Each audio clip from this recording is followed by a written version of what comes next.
Hello, Alice here. I'm so grateful for Effin Hormones because without it, I'm certain that I would still be suffering with symptoms. I think for me, the most useful bit really was the education and understanding that the symptoms I was having were all connected rather than trying to treat them separately as I had been previously. And thanks to that education, now I'll take HRT. Symptoms are massively reduced, especially fixing my mood, which is probably the hardest symptom to manage. So thank you. You've rescued me from years of unnecessary suffering. So yeah, thanks again. Thank you, Alice. End up crying, aren't we? Thank you, Alice. Wasn't that wonderful to hear that? Oh, you're supposed to do a proper intro now. So here we go then. One last time. I'm Emma Goswell, and this is the final ever episode of Effin Hormones. The podcast about perimenopause and beyond. Have to say it like that, sorry. So yeah, for the past few years, since 2021 I believe, me and my mates, Terri, Beena and Helen, have all been getting together to talk about our experiences of this rather bonkers time of life. We started out completely clueless.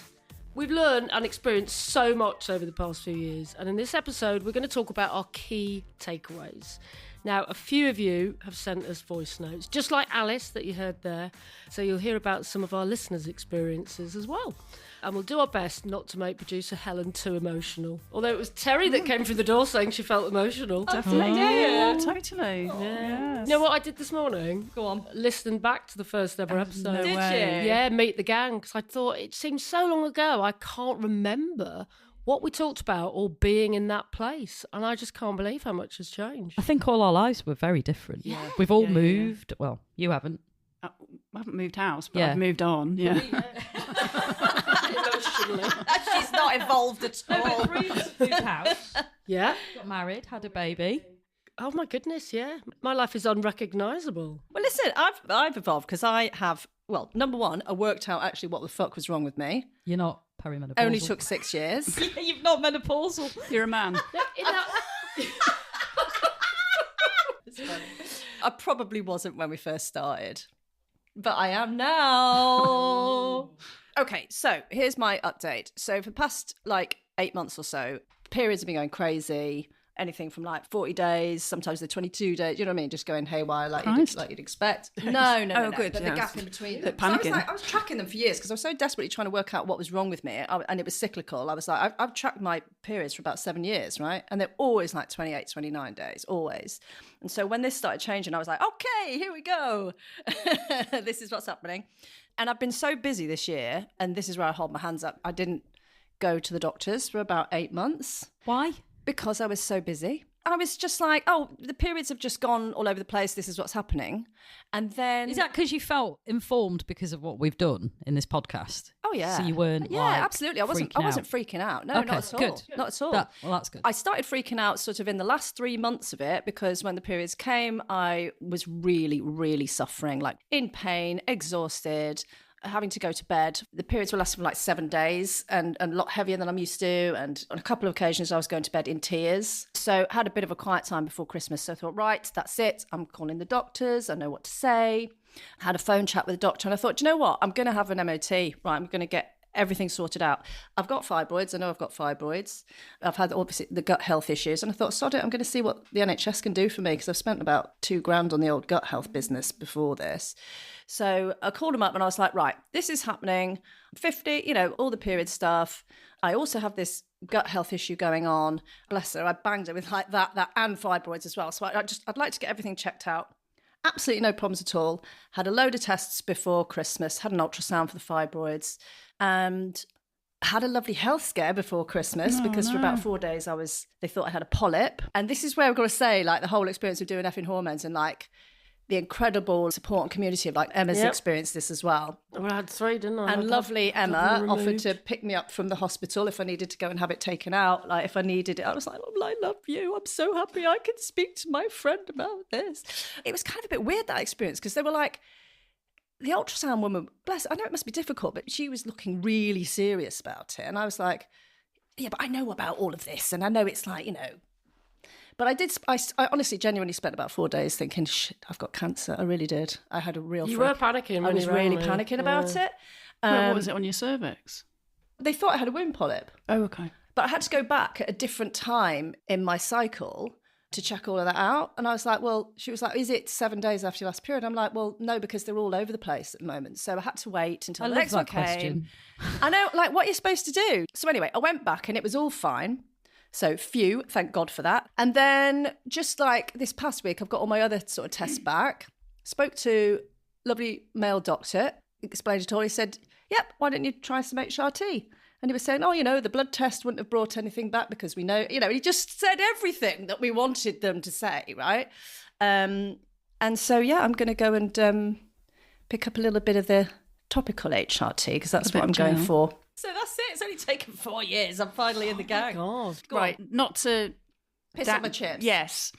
Topical HRT doesn't do anything for the systemic... Yes, I know. You know that, okay. So So topical is vaginal HRT. Right, so, sorry, this is all a bit involved because, I've been talking about my gut health for the past, 3 years on this podcast, right? The reason why I've not dived straight in to do the full HRT is because one of the things that I was talking about with my functional medicine practitioner was that I could get a buildup of estrogen and it was potentially that was causing my symptoms. Okay, yeah. So that if you have gut health issues and you develop histamine intolerance, which I did, histamine and estrogen interact with each other and it can get a buildup of it, and that's why I was feeling shit. So I'm not going to dive in on the whole full HRT thing at the moment. But they did offer it you.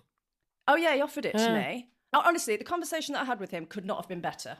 You've kind of gone full circle because we started our first episode, I think, where we talked about vaginal dryness at one point. You did the... Well, I didn't want to, and I got it out of the way. Brought it You did the hat trick in episode 1 because you mentioned it 3 times. But Helen, topical estrogen is primarily for the symptoms of vaginal dryness. And do you know what I did, Terry? And I was very, very proud of myself about this. On the phone with a male doctor, I said, so anyway, I was thinking about trying a bit of topical HRT for vaginal dryness. And I just popped out with it just like that. I thought, fuck it. I'm just going to fucking say it. And he was like, yeah, I mean, that's absolutely fair enough. Why not? That's what he said. Yeah. Quite right. Yeah. Why not? I was like, right, this is happening. I want this. I want this. I was so proud of myself. Yeah, and you were obviously forewarned. You know what you needed and what you wanted. Yeah, totally. So brilliant. Totally. Oh. Well done, me. Yeah, go you. But you couldn't have had that conversation 4 years ago, probably, could you? You wouldn't have been as informed. No. I went through a phase of just turning up at the GPs and just crying. I mean, that was the reason why they were like, oh, she's got health anxiety. With that horrible doctor that time. Because but I was so on my last legs with it. All I could do was turn up and just cry. They must have been beside themselves when you turned up last time. What do you mean? For the MOT, bringing your car. Beep, beep. What is she like? What is she like? She's got to get them all out. She's got to get them all out. They're formulating as we speak. God. I felt a bit bad, to be honest with you, because I was like, right, I want to look at this, I want to look at this, I want to look at this, and I want to look at this. But I definitely wanted to get my fibroids checked out because I've had them for quite a few years. They're like 2 centimetres. I've had them checked again. They're still 2 centimetres. That's fine. But they can grow, and you can't, you do need to be aware of that. Yeah, definitely. But no one's ever said that to me before. I got that from another woman who experienced fibroids issues. Do you know what I mean? So anyway, I don't have cancer. My fibroids are 2 centimetres. I'm getting some HRT. I'm going to work out what's going on with the gut health and keep pressing on with that. And that's where I'm at. Brilliant. So anyway, can I join the gang? Yes, we'll let you join the gang. Now we're quitting. Well, you can join now that we're all finishing, so we won't be meeting up with you. I'm going to be here like, where is everybody? You're in our party. That's allowed. So how's everybody else doing anyway? How are you doing, Terry, Tessa? go on. I'm good. If I think about where I was 4 years ago, I wasn't in a very good way mentally or emotionally or spiritually or anything else or physically. And I think we didn't really talk about this a lot, but we were in the middle of a pandemic and we didn't really discuss it much in the podcast, but that was playing such a massive part in my life because I was working in that area. I was doing all sorts of things for people who were in grief and I had friends who lost parents. And I was caring for somebody who was shielding. And all of those things played a massive factor, I think, in my mental health and physical health. I was in the height of menopause at the time we were recording. But I think everything together was all so much. And this just gave me a bit of something to keep focused on and something to learn about. And the more I learned about what was going on with me, we've joked about it, but it's made such a big difference to me. I learned about yoga and I started doing yoga. I learned about we all got obsessed with. Yeah, I'm still Adrian. doing it. Yeah, Adrian.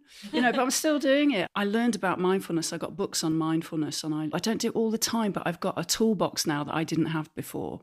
And it's when anything's going wrong with me, or if I'm stressed or I'm worried or I'm feeling hormonal or anything else, I've got tools to go to, and I haven't just got one tool that doesn't always work. I've got a fleet of resources. Yeah, I love that. I love having a toolbox. Another thing in my toolbox is, well, there's yoga, there's walking, there's mindfulness, but for me it was HRT. I went on HRT and I immediately felt a difference.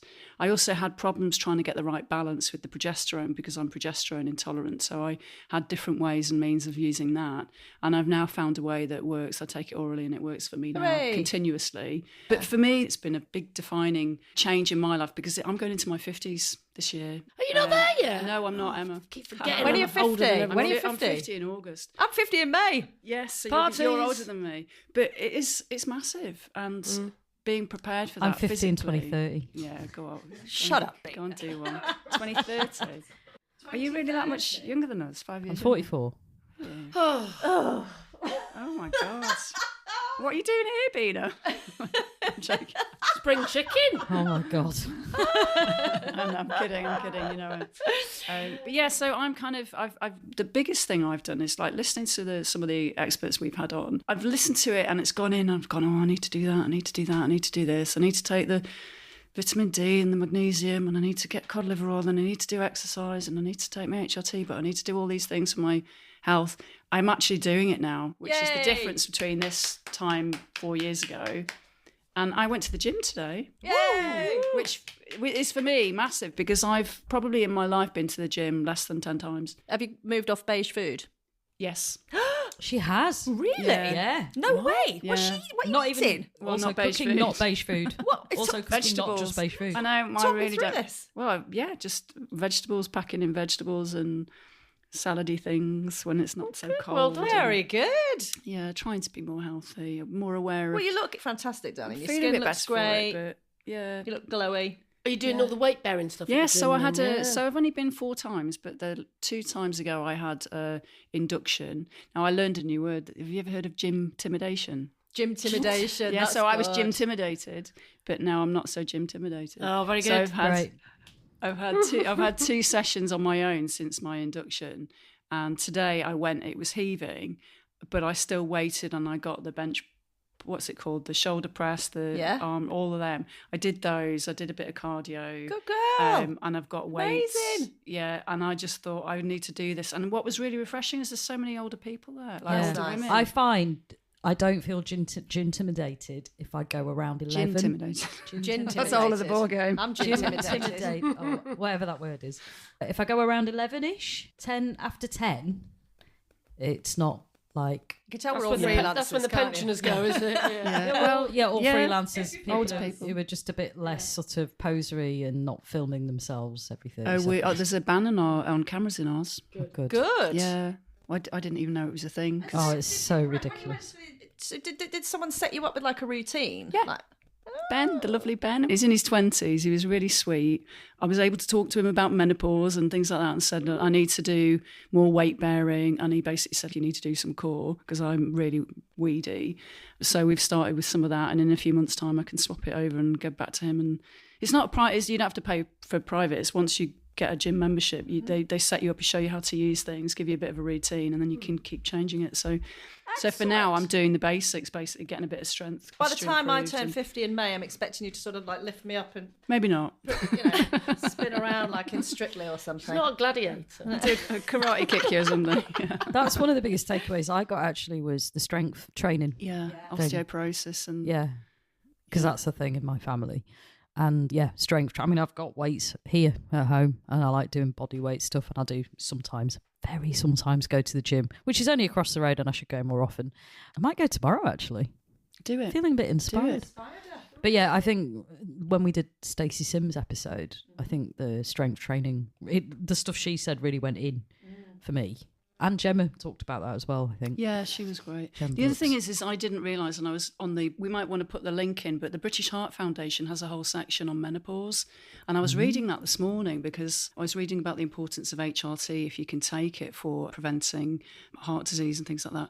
But I was really understanding what's happening with your heart during perimenopause and menopause and cholesterol and everything.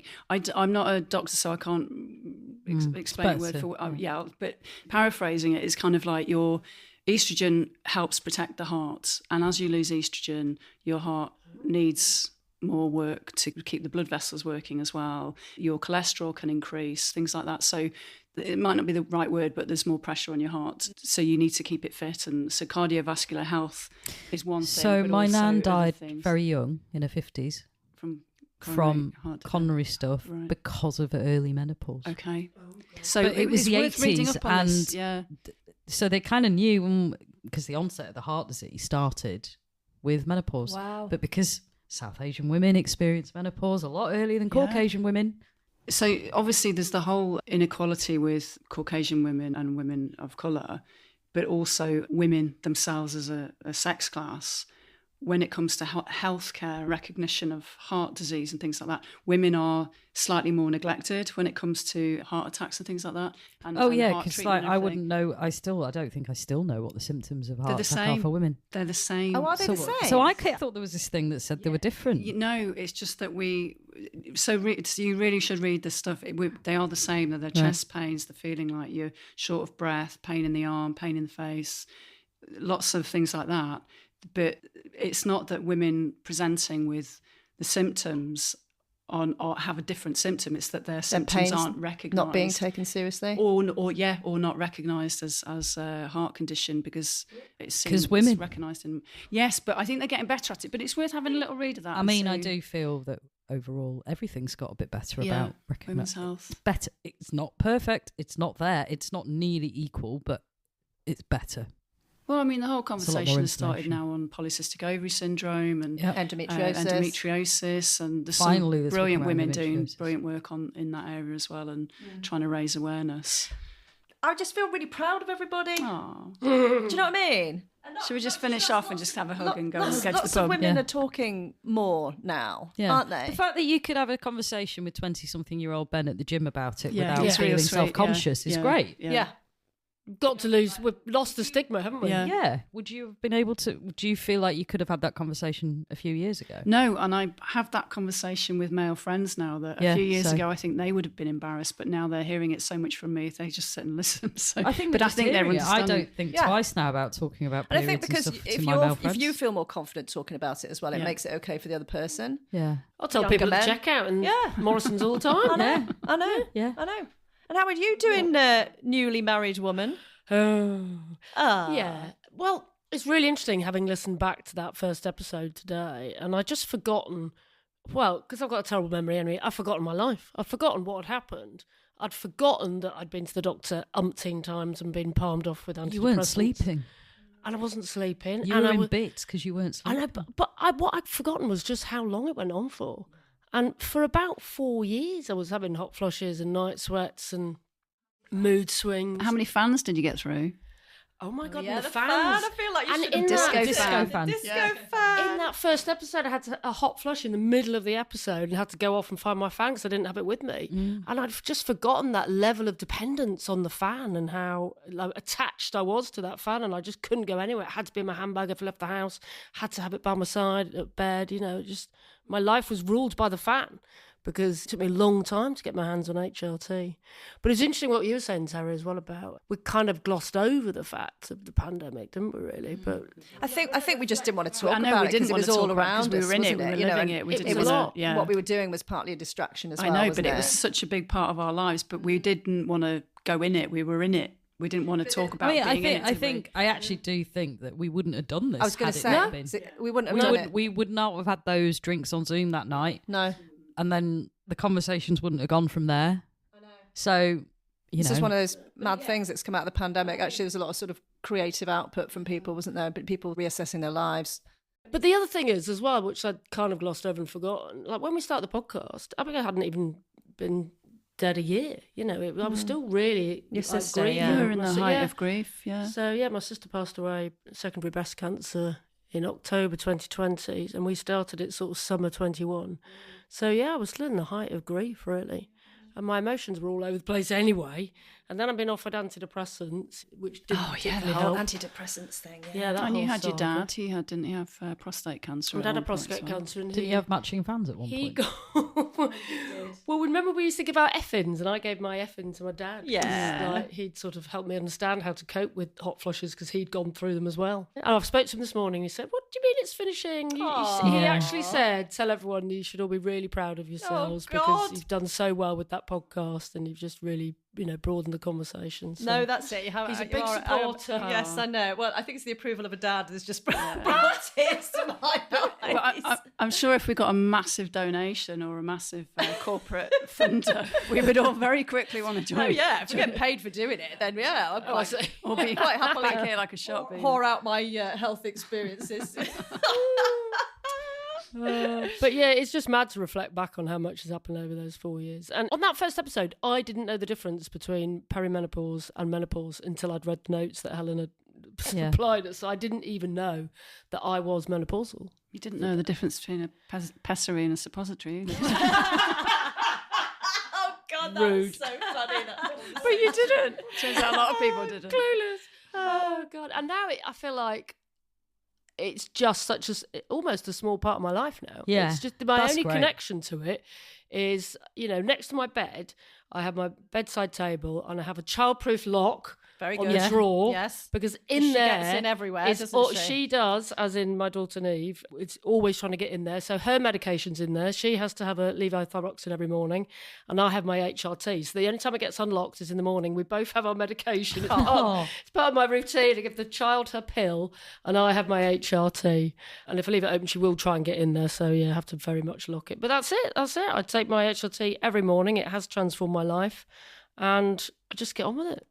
Just get on with it. Get the odd flutter of a hot flush every now and again, but it really is nothing like it was. I'm so grateful to all of you for helping me through that journey and just leading a normal life now.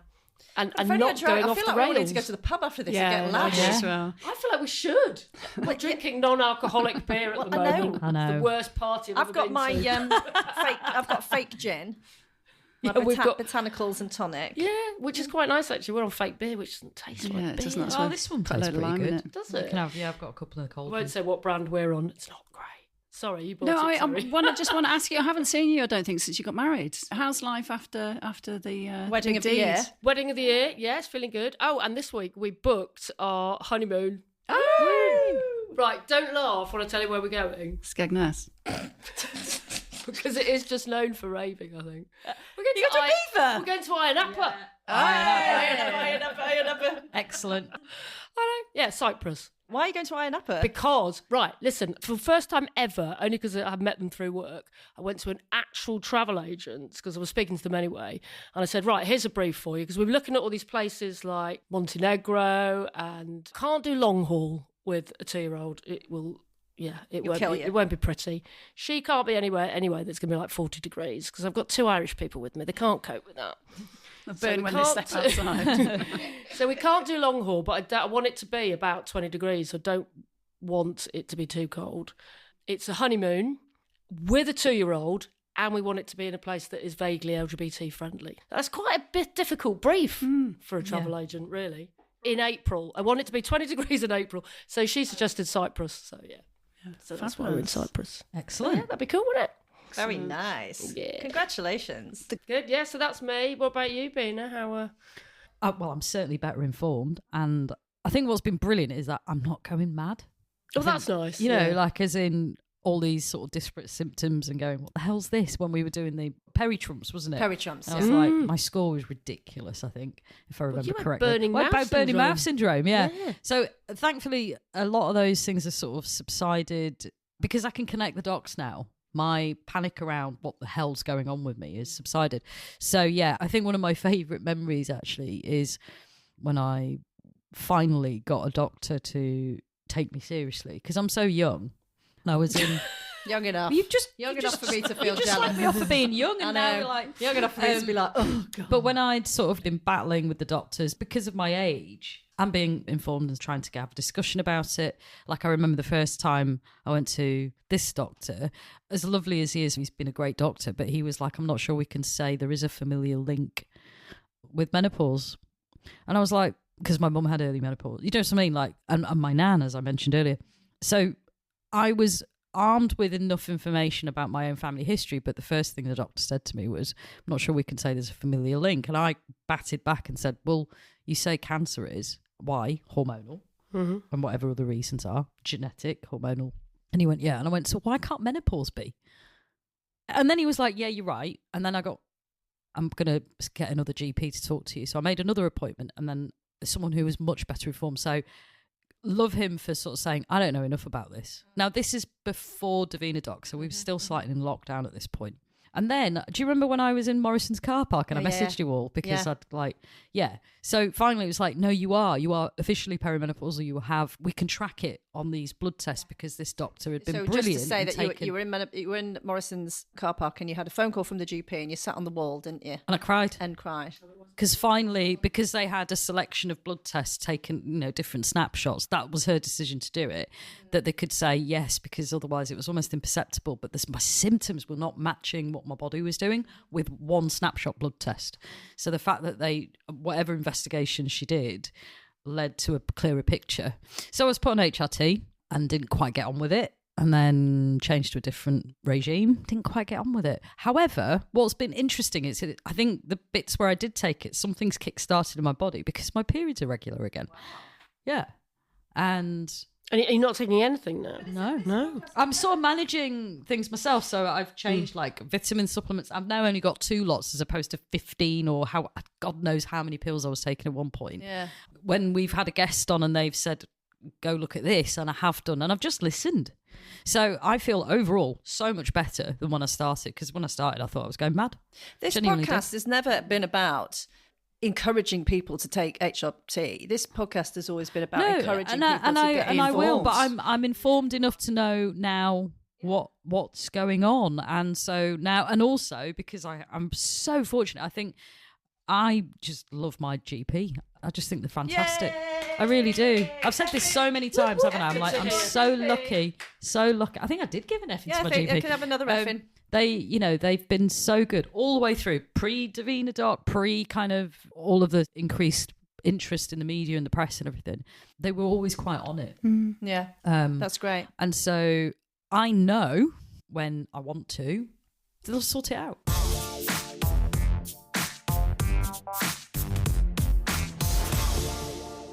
Listen, shall we listen to a voice note? Oh, go ahead. Hey, Emma, I just wanted to send you a little note because I heard that your podcast is coming to an end, and I just wanted to say thank you to you and your friends that made the podcast, because as a man and as a gay man, I don't have any real interaction with women other than the close women in my life. Regardless of that fact, I think us as men need to take into consideration what ladies go through. I found your podcast not only hilarious to listen to, but very, very thought-provoking. In fact, this week I actually shared it with one of my closest lady friends, and it's just never been spoken about. So now that it is out there, I think you are touching so many people that you don't even realize from all walks of life. You have really helped so many people. Thank you very, very much. Ah, that's bless Phil. him. Thank you, Phil. That's Phil the pilot, or Phil 108 as he is in my phone, because that was his flat number when we were neighbours back in the day. We're not anymore, but yeah. It's flat number 108 because you've just outed him if he's got a stalker. No, he is not at 108 anymore. He moved to Dubai, but he was back in town last week for a visit, and he was raving about the podcast. And I told him it was finishing. He couldn't believe it. He was really upset, and I said, "Can you just put that in a voice note? What you just said to me?" So it was. I did make him do the voice note, but it was his genuine opinion. He was really sad it was ending. But I didn't even realise that he'd listened to loads of episodes, because I don't imagine that he was the sort of idea of our average listener really when we started. But that's great. We need men to be listening. Yeah, listen, if you're a bloke and you've been listening, thank you. Thank you. Yeah. You forget people listen. I know it sounds like a daft thing. We put out a podcast, right? But you forget people listen when people going, oh yeah, me and my husband listen to it in the car when we're driving. I hope I haven't got any kids in the back of the car. Well, that's the thing. I was like, it's not, not safe for kids. But, so there are. And we have JB, wasn't it? Yeah, yes. And Sharon. Sharon and JB, thank you so much for coming on, our first couple.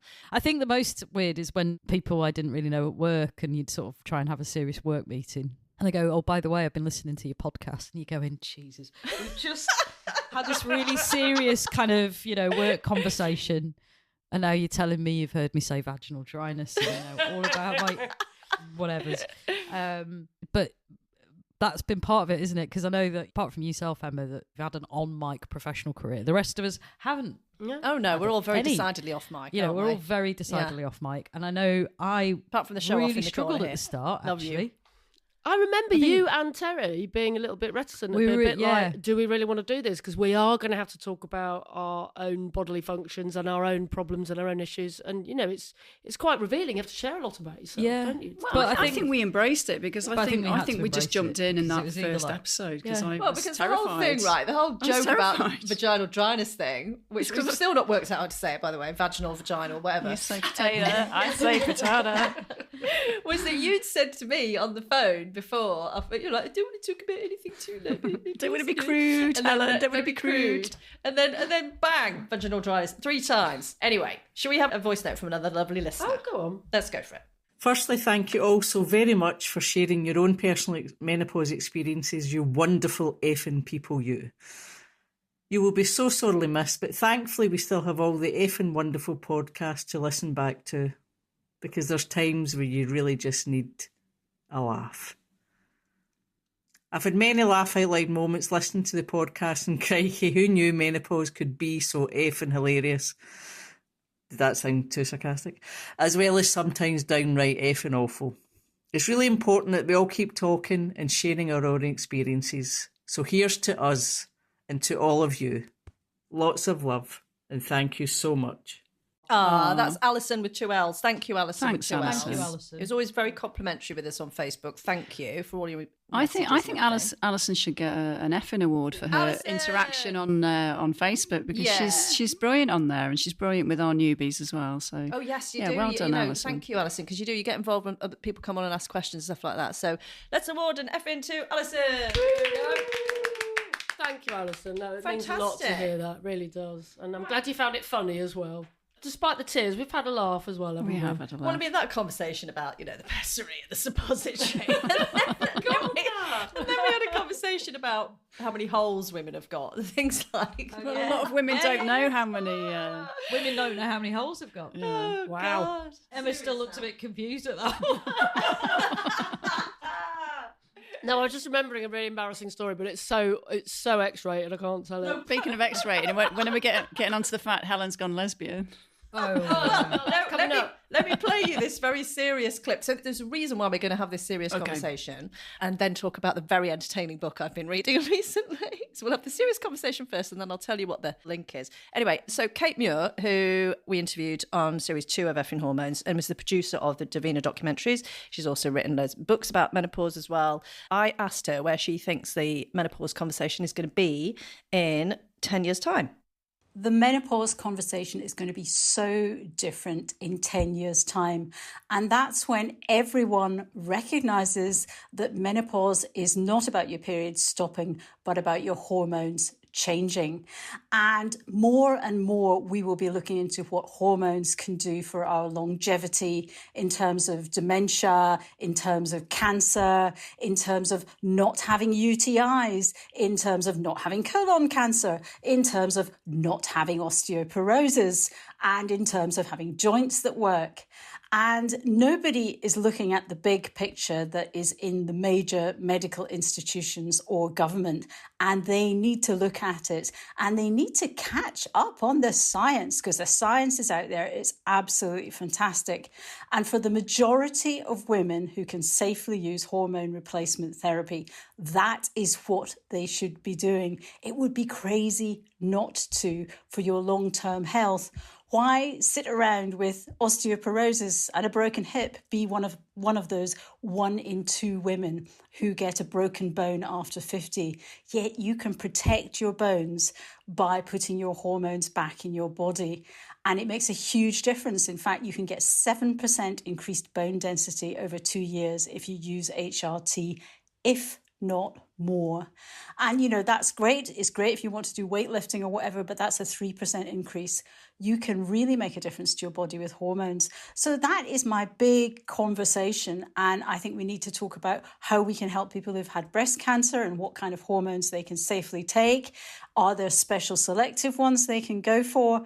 It really is the future of women's health, and we need to think big, and it's going to make a huge difference to women, and also to women who are in communities that aren't getting enough medical attention, to people who are economically deprived. Getting a simple HRT patch or gel out to them isn't that hard at a doctor's appointment. But saying to people, oh yes, you've got to change your lifestyle, spend half your day doing yoga, sit and worry about your stress, do meditation. People don't have time to do all those things, but people do have time to rub a bit of gel on every day. So I think this could make a huge difference to the future of women's health, and that's where the argument is going to go.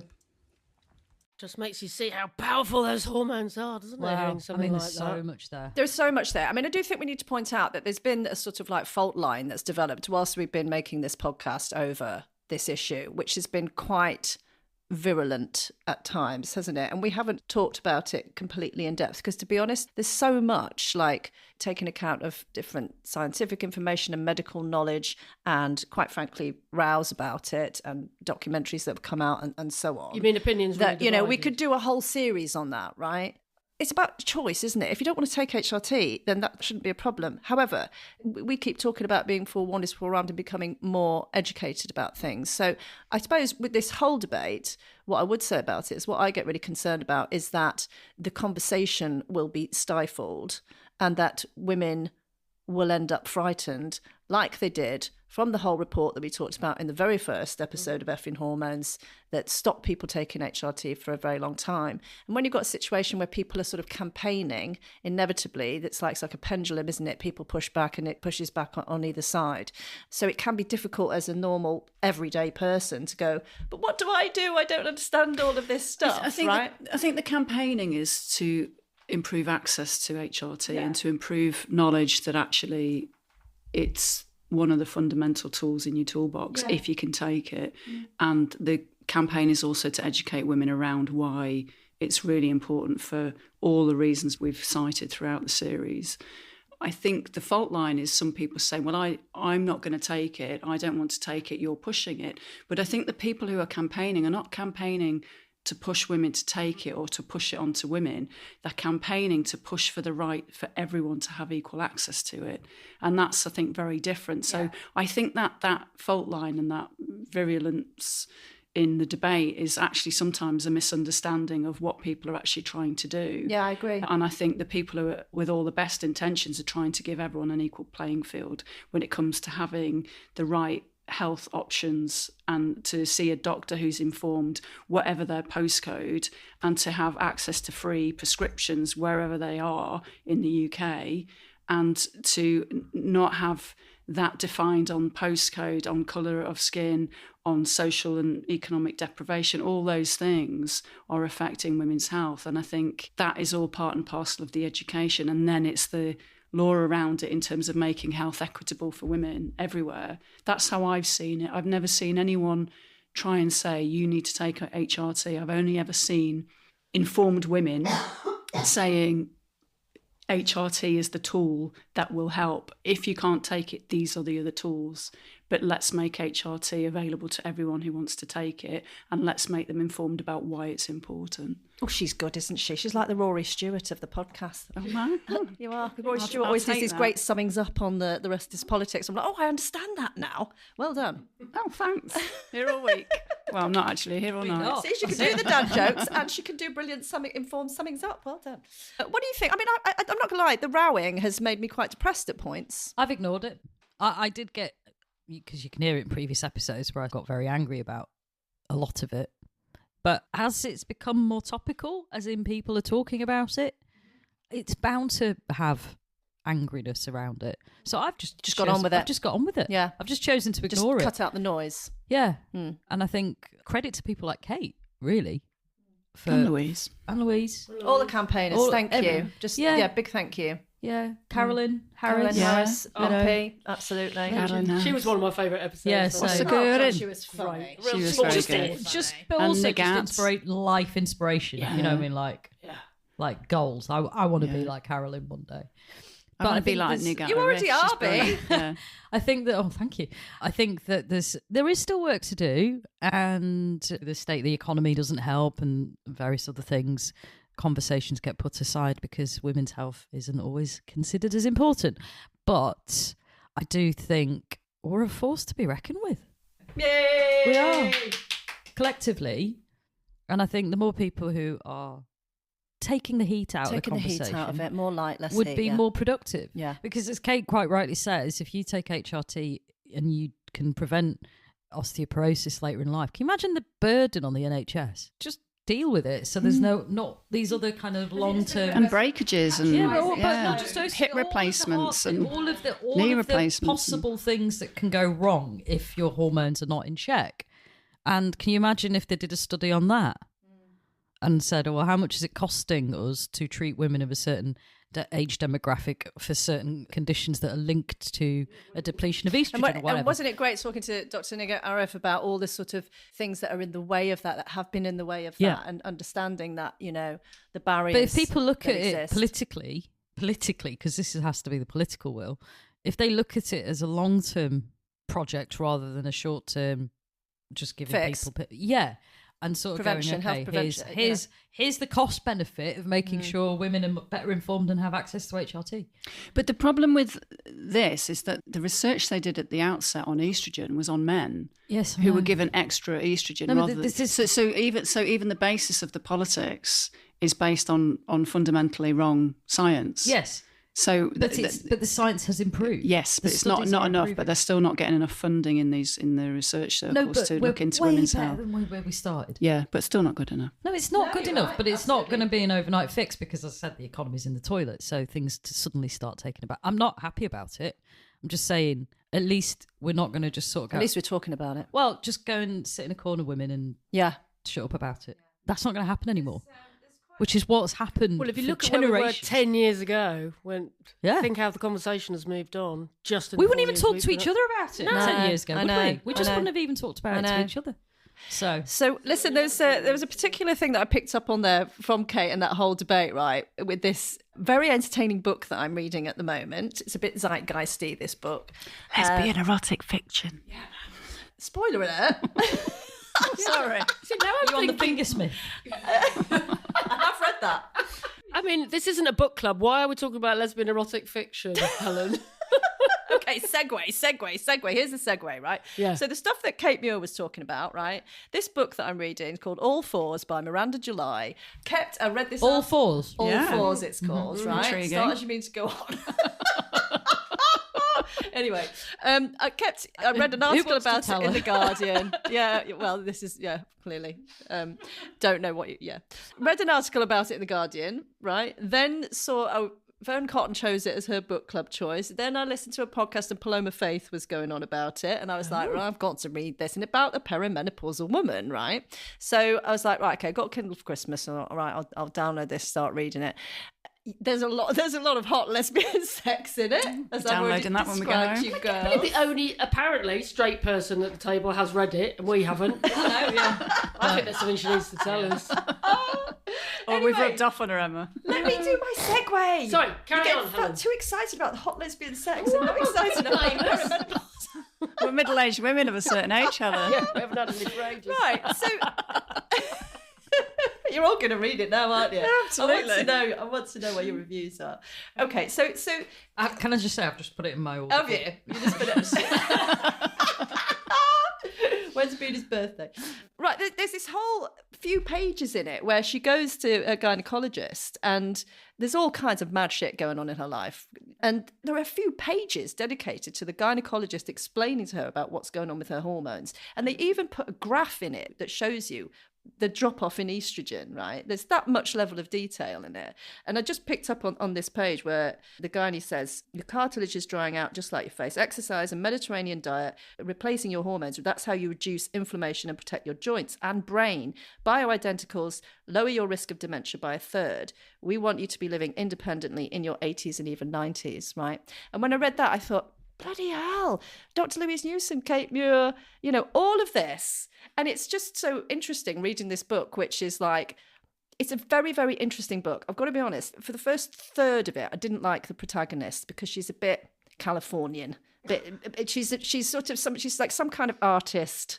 She doesn't explain exactly what kind of art, but she's got a sort of certain level of fame. Is it written in the first person? It's written in the first person, but you never get to know her name. So she's bi, but she's in a heterosexual relationship. She's living in domesticity. They've got a young child, right? And what is absolutely incredible about it is that she draws that drudgery of domesticity that you can experience when you've got a kid so brilliantly. You can experience it without a kid as well. Well, I was going to say this, like any form of caring relationship. And what I find... what she's done so beautifully is really describe that loss of your sense of self, that distance from yourself, from who you really are. And that stuff is drawn really, really beautifully. And she goes off and she does a few mad things.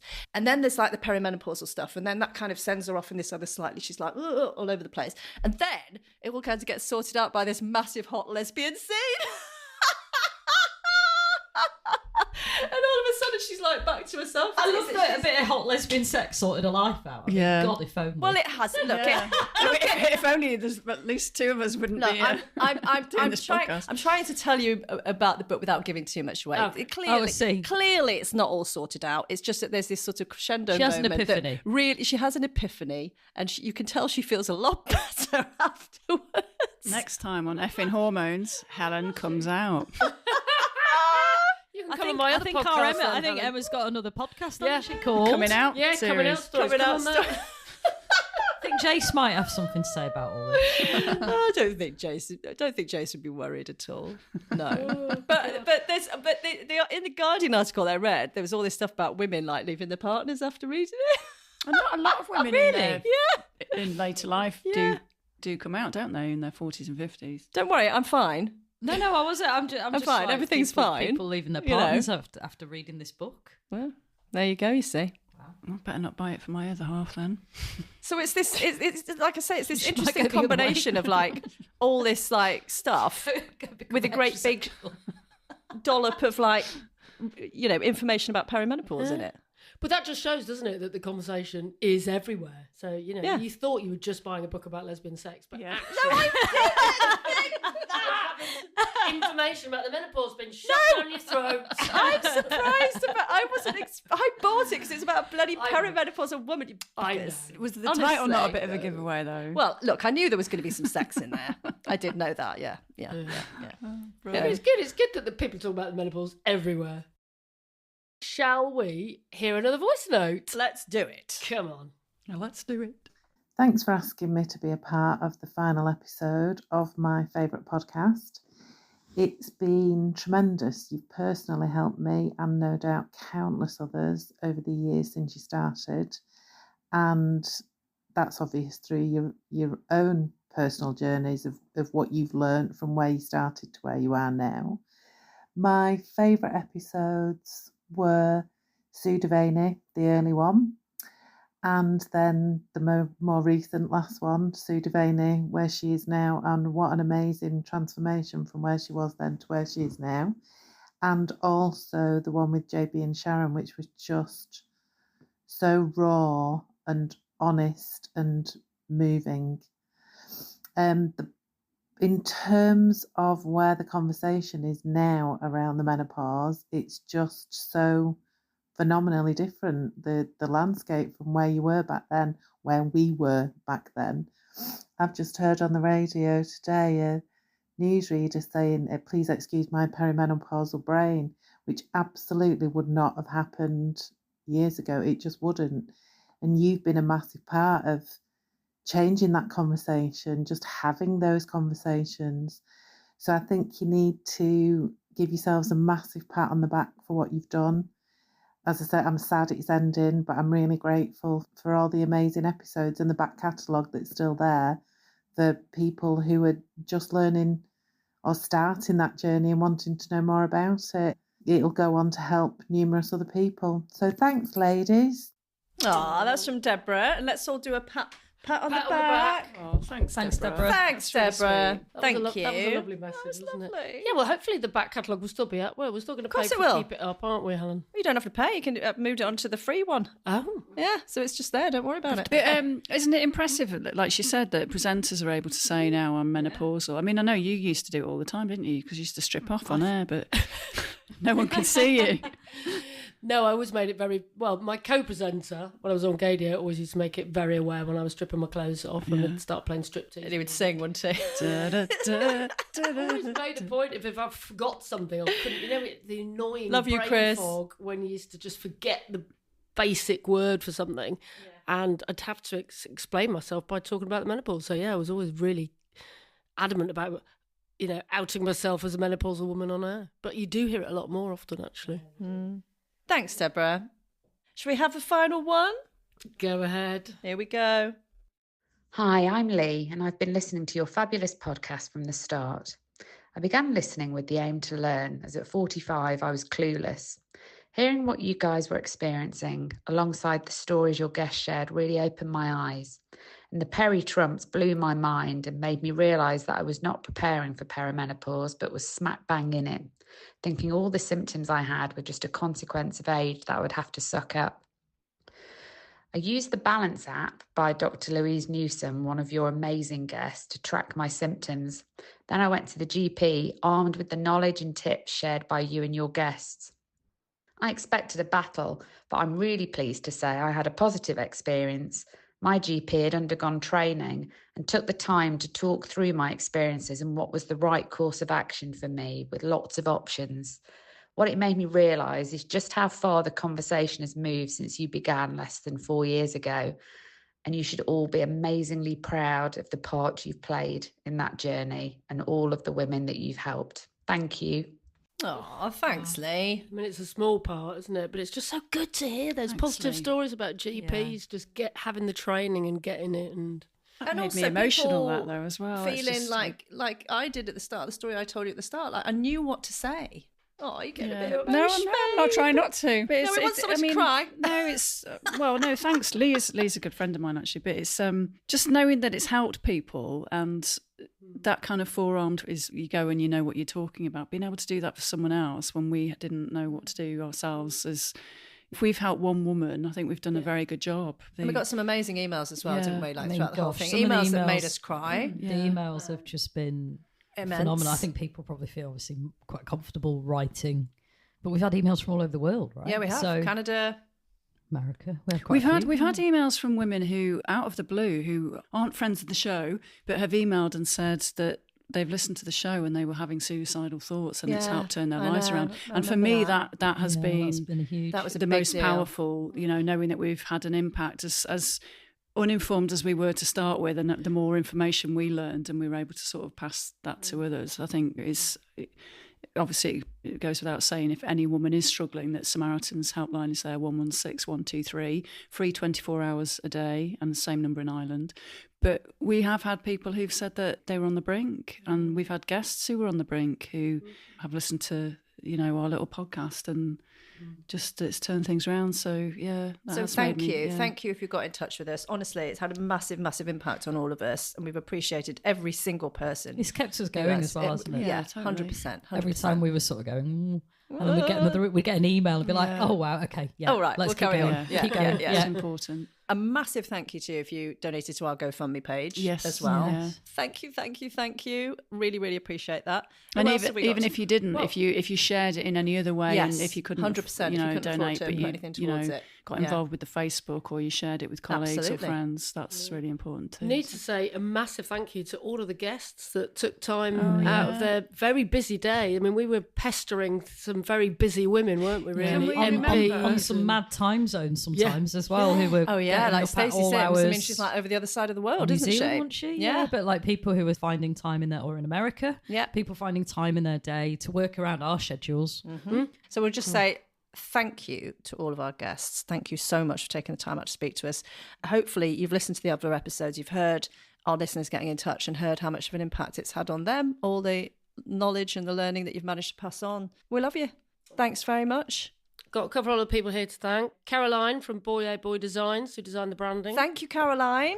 Elliot and then Dom, who did some amazing work for us on social media. Socials. And remember that brilliant photo shoot we did with the Mr. Paul Husband. Paul Husband, thank you. Who is available for a legend. Various photo shoots. Yeah, any kind of photo shoots. He's got a fabulous, cool style. When he's not taking pictures of Oasis, he took pictures of us, didn't he? Yeah. He kind of treated us like a band. I know, it's brilliant. There were like four of us. Such a fun, fun, Emma was like the lead singer. Such a fun thing that. Yes, and I would like to thank Helen Brown, because Helen, this wouldn't have happened without you. It was your brainchild, and you have put in thousands of hours, lots of tears, having to listen to all of our warblings on for hours, all of your shite, lots of patience, crap that we've come out with, and edit it to make it a bit more succinct and a bit more snappy than it actually was. Slightly more professional than we probably actually are. Yeah. What do you mean? You love my clicky pen. Oh, God. Stop packing at the desk, Terry. The fan on your laptop. Yes. Oh, my God. Yeah. So, yes, thank you, Helen. Thanks. Thank you. Great job, Helen. Thank you. What a producer. I've teared up, but I've not actually cried. Oh. It was you mentioning your dad that made me nearly cry. Oh, okay. Oh. But isn't this exciting? Because it's the beginning of something new now. We're at the beginning of a new year. We've done it. But this is the thing. We've done what we set out to do, which was like we wanted to bust the taboo, and we have. And I feel really fucking proud of that. Yeah. But we're all at different parts of our new places in our lives where we've all got. This is the next chapter, isn't it, of what we're going to do next with our careers and our lives. Over the world. Helen's going to become a lesbian. What is next? This really is the end of an era. I'll be married to someone who'll be going through the menopause in a few years. Oh, right. Well, you know what to do now, don't you? Yeah, at least she's been forewarned. Hey? Effin Hormones revisited. Listen, look, I hope we've inspired you, right? Maybe we could do like the split and do Effin Hormones Barcelona. Oh, yeah. Yes, please. Listen, if we have inspired you, then for goodness sake, get together with your pals and talk about it. And whether you do a podcast or not, or whether you do something else, just talk. Me, honestly, genuinely, me being able to message you and go, fuck, they think they found a polyp. And for me just to be able to message you and speak to you on the phone, I can't even begin to tell you how much that meant to me and how much better I felt about it. And that's what it's all about. So thank you all for doing it with me. I had to persuade you a little bit at the start. Just a little bit. Well, it was just Thank you for doing it with me. It was just a support group for all of us, wasn't it, during lockdown, Yeah. really? And I'm just amazed at how 4 women bitching and complaining about their bodily functions has been so successful, really, and even won some awards. It's quite remarkable. I think I remember when we first talked about it, and you actually persuaded us to do it. I'd be like, yeah, maybe our mums might listen. Oh yeah, there was a lot of conversation about that at the start. There was a lot. Who's going to listen? Let's keep the effins toned actually, down. in a weird way, I was like, you know what? It's fine. It's fine to do it. I can talk about this shit because no one's going to listen anyway. And then we won an award. And then you meet your partner's colleague at a Christmas works do, and he says, "Oh, you're the one who talks about vaginal dryness." Yeah. Oh God. Yeah. Yeah. So it's been an adventure, girls. Yay! Love you all. Thanks for doing it. You're all aces. Thanks, pals. Oh God, we've got to say bye now. We don't know what we're going to really do, don't we? I think we're all going to start bawling in a minute. Right, come on, let's do it in a proper Effin Hormones way. Bye. Bye. Thank you. Goodbye. Come on, Terry. Let's say goodbye. Yeah. Goodbye. And it's a goodbye. You say goodbye and thank you for listening. Effin Hormones has left the building. Ding dong. Mic drop. Fuck, we've done it. I'm turning it off now. Oh Bye. no, don't do it. Bye.